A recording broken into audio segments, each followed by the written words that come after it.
to the world, the Lord is come.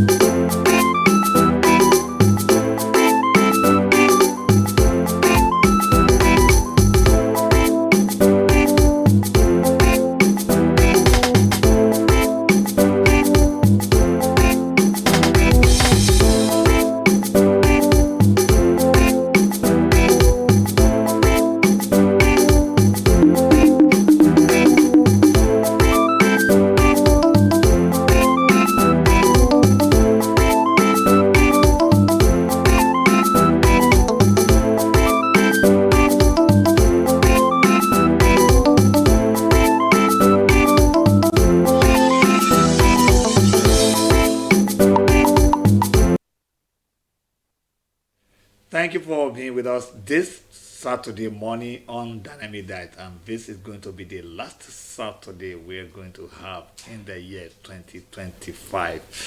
By this time next week, when we'll be coming together on this program, God willing, it's going to be a brand new year. And I'm delighted to have you this day on this program. I am Nta Akure, and of course, my co-presenter, what do I call her now? We've started the year together, and we're here together again. Yes, and we are grateful to be alive, and we are also expectant to see many more years to come. And we wish you, our esteemed viewers, a Merry Christmas and Happy New Year in advance. Well, Bola Shade, how has our new year been? It has been good and sometimes challenging, but what makes you is the ability to withstand whatsoever you go through, and being hopeful. When you are alive, you are hopeful. And at least in it all, we thank God that at least we are here now. We are here now. We are healthy. Yes. And we are safe. So please be safe out there. As you are enjoying this festivity, don't be careless. Enjoy yourself. But be very careful and be safe so that you'll be able to see many more years. I'm sure we have plans, right? Of course, we have many plans. And don't mind that there are some things you set out to achieve in year 2025 that you could not achieve, and there are some you didn't even plan that came your way. Challenges and successes and everything. That's what makes and of course the year has not come to an end. How many days do we have? I think we still have like 2 or 3 days. So anything can happen. Yes. You never can tell. When you sleep. I think about 4 days. Yes, about 4 days to go. So you can receive a phone call right now and you get that job that you are looking up to. Or you never can tell that spouse that you want to hook up to. It's those who are hoping to do I do. So you never can tell what the year holds. Just that 3 days miracle can happen. Be positive, don't give up. And life is not competition. And today we are having so much for you, like we told you, 2025 is gradually rounding off now. We're going to have a kind of review, 2025 a retrospect that's going to form our weekly mirror segment this morning. And of course, the entertainment segment also. And not forgetting the sports segment, the African The AFCON, yes, currently ongoing. It's ongoing. Nigeria played in the course of the week, and we had our first win in that competition. With Tanzania team. And today also, and tonight also, I think we're going to have another match with Tunisia, and that's going to be also, Tunisia is just a neighbor to our host. So maybe they're going to have home advantage, or Nigeria is going to show them that West Africa can still come to North Africa and dominate. So we are positive. Well, on that note, we are going to on a short break now, where we're going to look at understanding road sign. As the year is also rounding off, some of us has run foul of some road traffic rules, and we don't want to repeat the same mistake in year 2026. So let's understand the road signs and prepare ahead. Please don't go away.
glad to know that you're still there with us on this program, Dynamic Diet, on the Nigerian Television Authority channel 11 Akure, very dynamic station.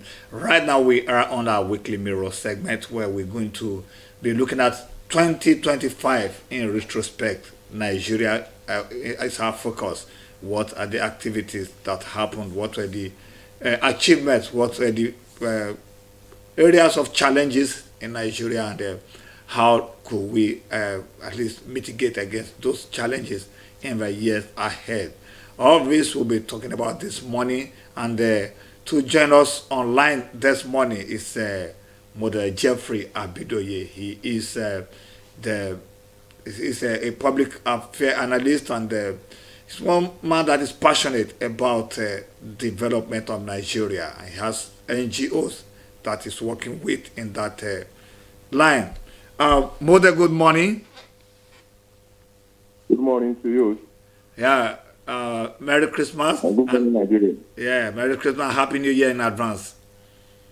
Same to you. Good morning, Nigeria. Yeah.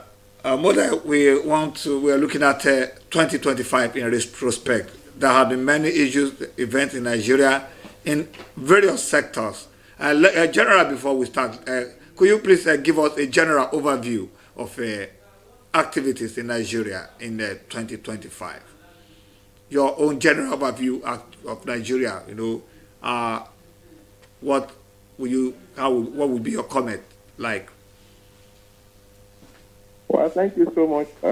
You will recall that at the threshold and at the beginning of 2025, there were lots of tension in the country, in a lot of areas, from insecurity, across the length and breadth of this country, particularly from the northern part of the country, to high level of inflation and cost of living in Nigeria, coupled with the fact that the government was just trying to settle down at that time to the reality. Because at the beginning of this current administration, they said the taste of a pudding is in the eating.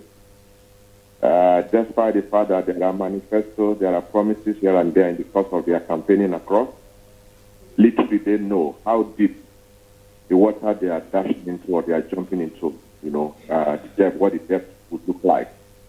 And they didn't know until probably when the president, took charge, took the baton of leadership, forming his Federal Executive Council members and a lot of political appointees and all that. And so they were just trying to settle down, and things were getting deeper. You will recall that under the last administration of President Muhammadu Buhari, a lot of things, were not done very well in this country, which raised a lot of tension, apprehension, fear, and anxiety across the country. So the spillover effect of that took us into 2025.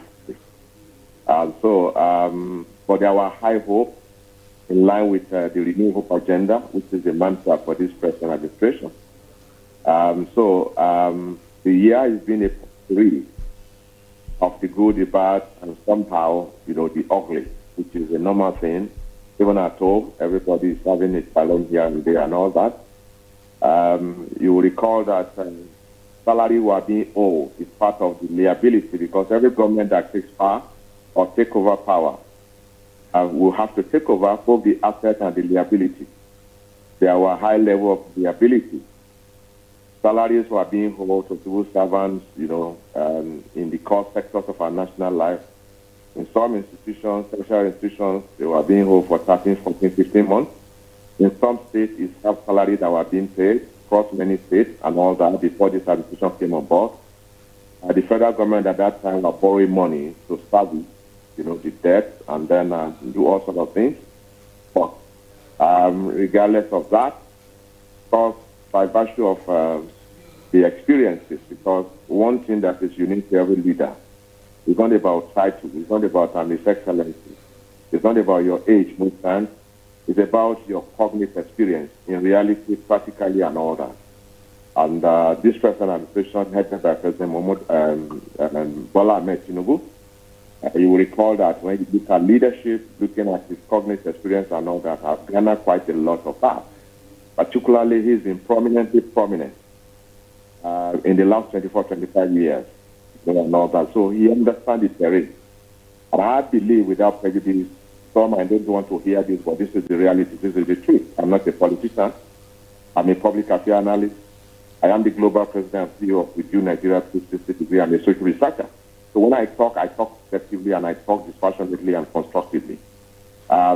This is the first time, and I must say this, we have a president who actually was not going to be president, who actually prepared, knowing where the shoe pinches, knowing that it is high time we define the process, knowing that it is high time we define how we do our things, knowing that it is high time we begin to, let everybody know that, look, we cannot continue in that same path and allow and expect miracles. No, it doesn't work that way. He was ready to say, well, it's going to be painful because when you talk about circumcision, for a child, it's a blood-letting, blood-spilling, very painful, very agonizing experience that more often than not, the biological mother can handle hold the child, traditionally. But Yoruba will say, "Sitari rola and kola." So he was ready because leadership is not a tea party. Leadership is not about I am there, as the CEO, as the chief commanding officer or something. No, it goes beyond all of that. Those are just mere theory and title. Leadership is about putting your feet down, knowing what you want to do, have a clear vision, mission, and mandate, have a clearly defined template and projects and programs, and then blueprint and roadmap, putting that in place for you to run with. It is the Bible that says, write the vision and make it plain so that he that run with it can read it. So he was actually prepared. And from the very first day, in May 29, 2023, when he was being sworn, the first statement he made was that no more subsidy. And this created a lot of tension, confusion, because sensitization, mobilization, education were not properly done, prior to that. The so-called subsidy, oil subsidy that they were saying is a scam and all that. So that was the first step. And of course, by virtue of that, the sector was deregulated. A lot of changes came on board that almost skyrocketed the price of fuel. You and I know how much we are buying fuel prior to that, and all that.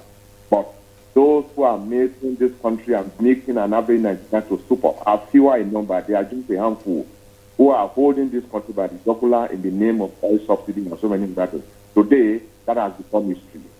A lot of things came up. Some of them were trying to fight the system. Once we fight corruption definitely will fight back. But today, it's no more, the narrative has changed completely and so many others. So we might not be where we think what for people, we are no more. The year 2025 has been characterized with a lot of up and down. But you and now can see that previously, in the last 10 years backward, when we're talking about Christmas and New Year, there's always long queue at filling stations and so many other things. Prices of items going higher beyond the roof and so many other things. As at this time last year, a bag of 50 kg rice was being sold for 120, 130, some 100, depends on the grade and the quality of the rice. But you and I know today, as we speak, that same rice has come down to about 50-something thousand. A mudu of rice now in the market now, which is foreign, that used to be sold for 4,500 at this time last year, is now 2,000. A mudu of beans, the best grade, which is called honey beans or lumi, is going for 1,000, 1,100. Particularly, at many places across the country. The mudu of gari at this time last year was sold for 1,500 or 1,600, 1,700, depending on the grade and how good it is. You now sold for 500 or something. So prices of items, cost of living has gone down, drastically, measurably, and then remarkably and all that. So in a nutshell, we are making progress. You will recall that the high level of insecurity, it is Abacha in its day that says, look, when insurgency, when militancy, lasts of 48 hours in any country, this government of the state or government of the country has a hand in it. So these are lots of issues and liabilities and challenges that this present administration, took over. Today, you and I know, if we can't even say it, even those who are in opposition, who are supposed to be confessing now, they are still saying a lot of things and all that. But those that are feeling the heat, the pain, and all that are this militancy and this Akarua and then the Boko Haram and the rest of it. They are really the history of right now. So we are actually making a sustainable progress, a measurable progress across, critical sectors of our national life and all that. And in policy redirection, definition, a lot are taking place, So for me, I think this year, going down with about 4 days to go now, has not been a very tough year, somehow, and what kind of something. So I believe that going to next year, definitely, things will be getting better. Nigeria will become a place that we all sleep with our 2 eyes closed, where you can travel on the highway and then be rest assured that there will be no harassment or something. Particularly under the CBS that was later retired and now the current Minister of Defense, the man has done quite a lot, to ensure that the 3 armed forces, the Navy, the Air Force, and the Army work together as a strong synergy, and then a strong team with a clear focus, with a clear mandate and a marching order. So we are having more impact. We are curtailing excesses on the part of, militancy and insurgency across the country and so many other things. We are losing soldiers, no doubt about that, or something of that nature.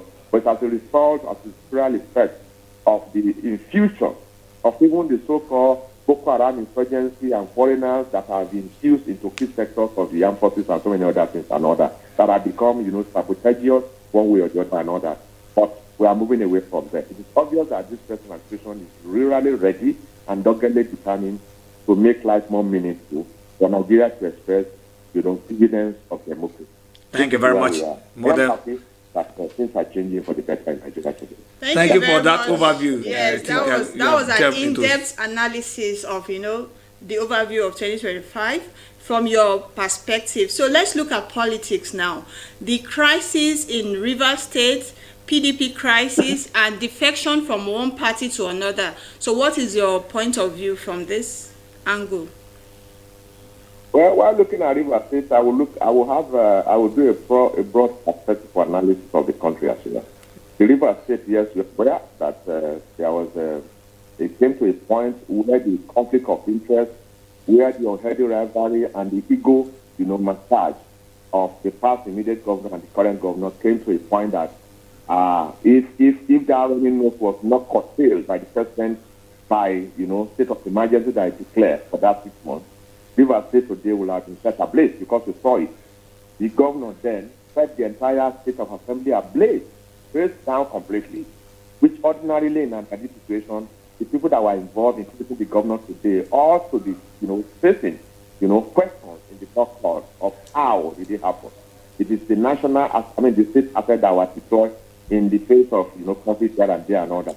But with the state of emergency, which was prompt and timely, that the president declared, through the backing of the National Assembly, which generated a lot of, crises, conflict, condemnation, public outcry from people who, I would say, that are more sentimental, who are not politically looking at issue objectively. Imagine if that was not taken at that time. The fashion of Wike and the fashion of Kubara were almost at that point to begin to kill each other. They are doing political assassination. Rivers State will have become unsafe for anybody and all that.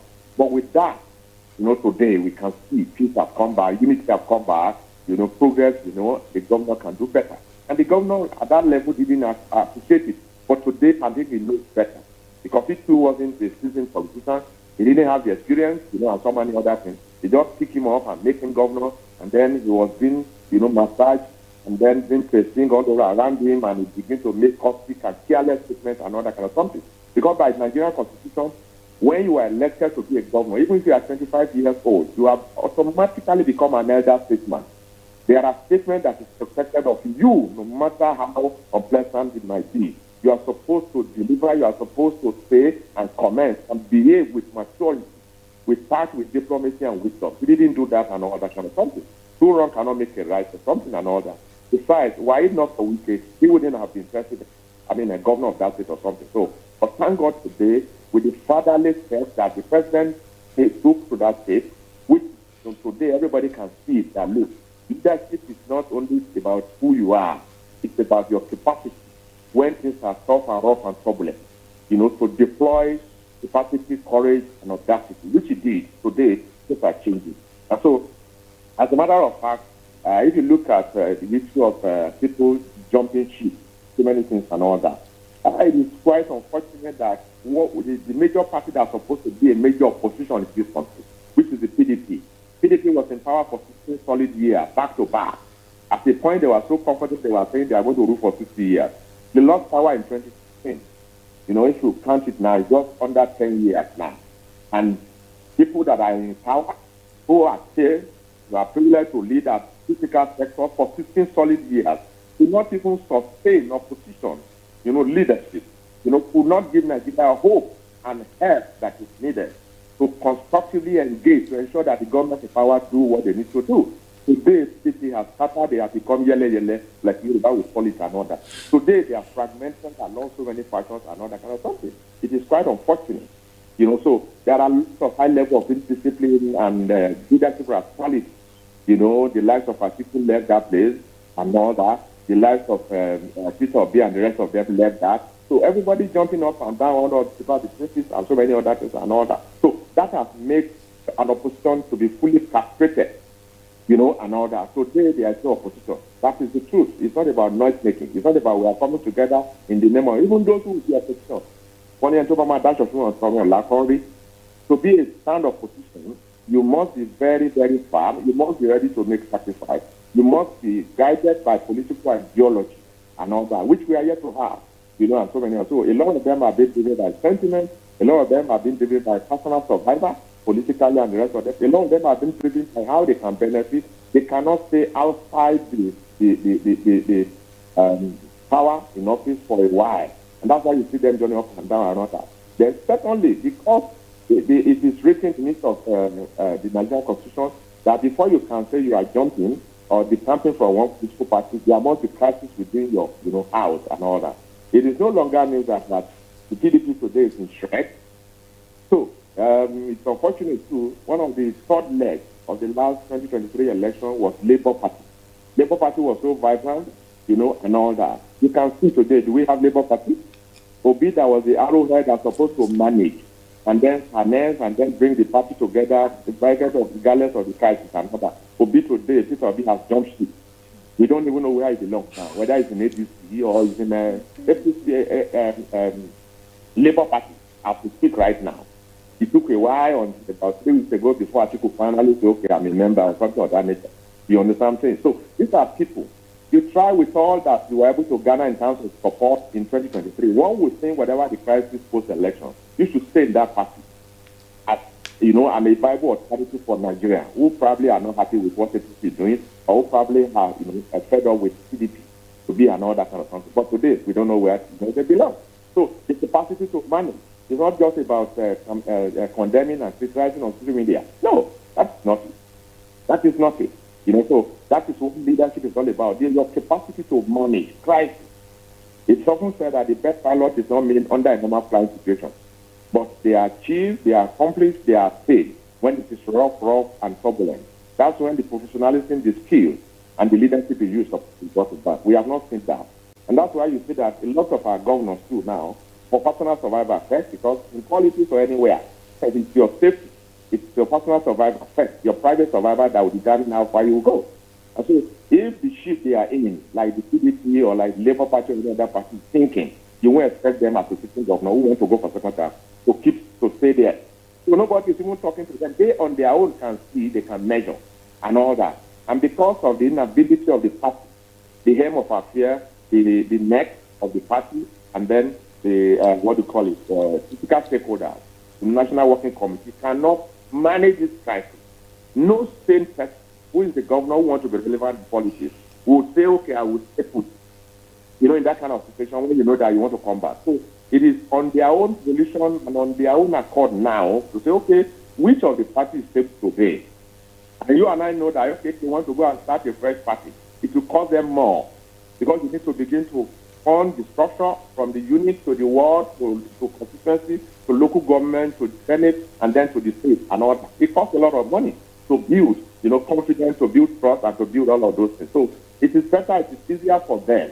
Particularly, they look at what the present president is doing in terms of deliverable, in terms of real leadership, purposeful leadership, and then visionary leadership. So which is very, very contagious. That's why they say success has many parents. That's what endear all of them. For instance, you know that before he came, some of those governors were taking about 1 billion, every month. Some were taking 2 billion and all that. As we speak right now, many of them are taking 5, 6 times what they were taking then and all that. As a result of closing shop, so what do you call it, oil subsidy that has raised the IGR, of the country and all that. And so more money now goes to the state. And so a lot of governors are overexcited that, we could experience kind of good things. And that's what naturally endeared them. It is where you have fun in that you see that ants you drift through. So we have good governance, we have good leadership, we have somebody who is very assertive, very fast, and is focused. You might not like the face of Tinubu, I'm not an appendage of him, I'm not a member of the party, whatever, this and that, but when you talk about real leadership, which in effect we see today has been, complemented by the likes of Okojo Iweala, who came to this country that for once, this country is taking, a very stable and sustainable step in terms of, economy. Two, Okulesi, one of the finest entrepreneurs in Nigeria, across the world, came with his team to Nigeria too to say, we are happy about what is happening here. And all that, the country now is going in the direction, the global way. In other words, with definition and the direction of policies that will attract foreign direct investment, that will bring people to come and say, their investment will be secure and so many other things and all that. The international community, the World Bank, all of them, they comment to consider that in terms of macro and micro economy, Nigeria is not doing badly as a result of leadership.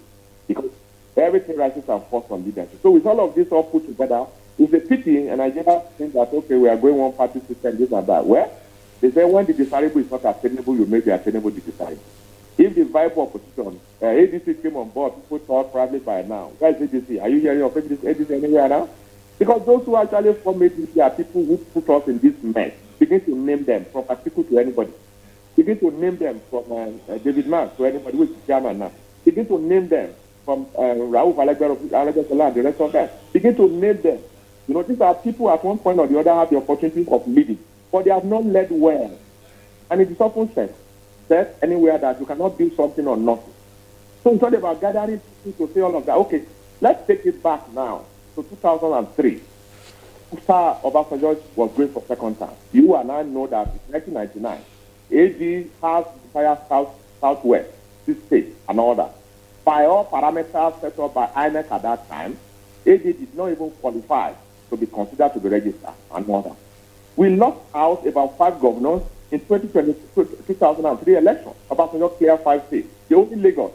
From that one Lagos state, Tinubu started gathering momentum. He didn't run away. He didn't turn others to say, okay, because everybody left, he alone, we want to join them. He stood alone with a clear vision, with a clear measurable standpoint on what he wants to do. From that one state, he started recapturing the entire southwest. He gathered it. From that one state, he gathered, to up to Kogi and other states across the country, Kwara and the rest of them. The records are there for anybody to see. That is what we are talking about. There was a season that this kind of situation that we are in presently happened. That one man, who is the president today, stood alone. He started rebuilding, engaging personality. People of like mind that are hyper-resourceful, who believe in the philosophy and the principles. And they all work with him. And today, you see. So from one state now, Tinubu now has the claim about how many has had the last time now. It's not about 20 states now that you have in this country or something like that. That is the power of purpose. That is the power of leadership. These are things that you cannot take away from somebody who is focused, who knows what he wants to do. Whether you like it or not today, he's the only person since 1999, his colleagues, that they were classmates in 1999 as governors. Today, a lot of them are living in the political boys' quarter of Bola Ahmed Tinubu. Today, a lot of them are still begging to be ministers. They want to go to Senate and all that. You will recall that then, after the man, finished his 8 years and all, he didn't contest for anything. He didn't say, I want to go to Senate. He started building men rather than building, mansions and the rest of them and all that. He started identifying quality individuals across the state and started putting them together and all that. He's the only person today that I challenge anybody to say it, who has promoted from councillors in their numbers in thousands, who have promoted chairmen of local government in their number, who have promoted House of Assembly members, promoted governors, House of Rep, House of Assembly, House of Senate, and the rest of them, who have produced vice president and who has produced president. You see, God is not an author of confusion. He rewards. He's a rewarder of those who diligently. And diligence is not just in the pulpit. He said, those who are diligently seeking and serving me, I will reward them. God has seen diligence on his part as an individual. He's not an angel, and none of us can be an angel. None of us can be perfect. He has seen consistency. He has seen resilience. He has seen courage. He has seen capacity. And that's why today he rewarded. He produced president. He produced vice president. Name any other person.